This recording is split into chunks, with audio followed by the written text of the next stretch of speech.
Hi, my name is Anna Padron Sakura, and I'm a licensed clinical social worker at Pillars Community Health. Today, I wanted to take a couple of minutes to acknowledge all the emotions that we're holding on to as we're transitioning to this school year. This is a very unusual school year, and so whether your child is going back to school by remote learning, by hybrid, or in person, that whatever decision you've made for you and your family, that that's the right decision for you. And there's a lot of emotions that we're holding on to right now as parents. Many of the words that are used, that I've heard being used in this transition, have to do with fear and worry and anxious and guilt and um, anxiety and unsure, is this like, am I making the right decision? And so we want to acknowledge that all of this is very overwhelming. And this is different than what we've been kind of thinking about in past years as we return back to school. But regardless, we want you to know that agencies like ours and many others are here to support the community, but then also to hopefully surround yourself with other parents and other family members that can also support you through this process. So we know that when parents are feeling well, then they are able to be better parents, right? And so we want to focus on your mental health and on your ability to take care of your kids. So some of the things that have come up that might be helpful can be about keeping routines, right? And so all routines are off since the beginning of March when we had to shelter in place. And so whether you're in home learner or in school learning, things just look very different. And so any kind of new traditions you could create or any old traditions that we can keep as we transition back to the school year. So taking a photo with your child's grade, or if you're able to buy a new outfit, even if they're learning by Zoom, these are all things that mark and celebrate the beginning of the school year. A special dinner, a special treat such as ice cream. We want to mark this as the beginning of a new year and a celebration. Um, Things like helping our kids care about what they look like, right? So no pajamas. And so we know when they look better, they do better, right? If they feel better. And so thinking about having them brush their hair and brush their teeth and just be ready to learn for the day. For the kids that are learning at home, also that Zoom fatigue is a real thing, right? Being in front of a camera can be very exhausting. And so helping them do different activities during their breaks. So anything that gets kids moving. So maybe putting on some music and having a dance party, or just having them stretch and walk around. These are all things that will help them as they can, to take breaks in between their school day.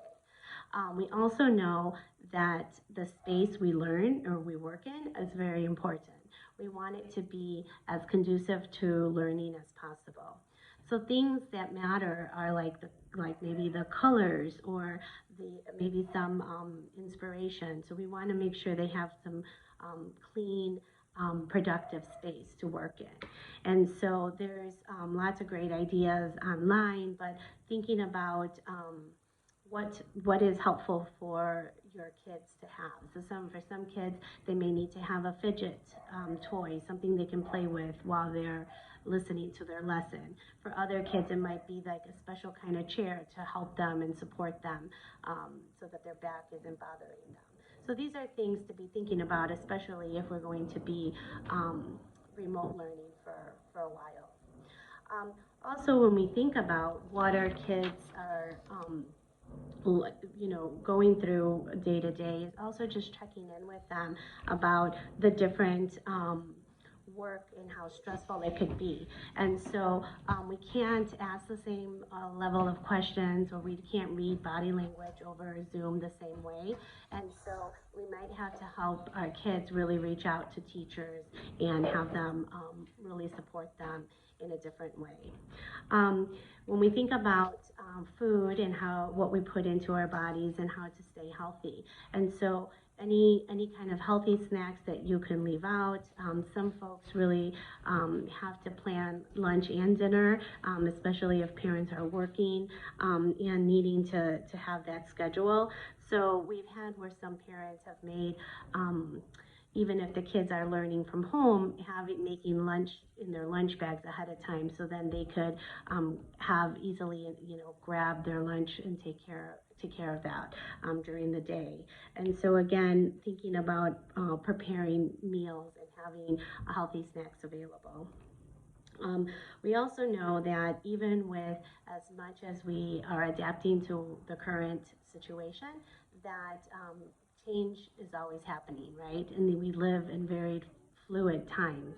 And so just when we get used to one thing, it may change. And so I think that again, as parents, how do we continue to find our supports so that we have someone to talk to and someone that could support us and like in a way that um, then we can be more available and helpful to our kids. So I like to just wrap up by saying, like, be kind to yourselves as parents, be kind to your kids, and be kind to your teachers. We're all new at this, right? We're all learning and experiencing this together, and there's going to be days that are going to be harder than others.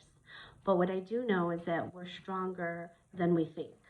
We are better together, and so if you need some additional support, please know that you could always reach out to Pillars Community Health, and that we always encourage folks to connect with other parents and other community members in order to help us raise our kids, right? It's a real thing that it takes a village to raise kids. And so we are available always on our website at pillarscommunity.org or again at 708 Pillars. I wish you a very good school year and good luck to you and your family. Thanks.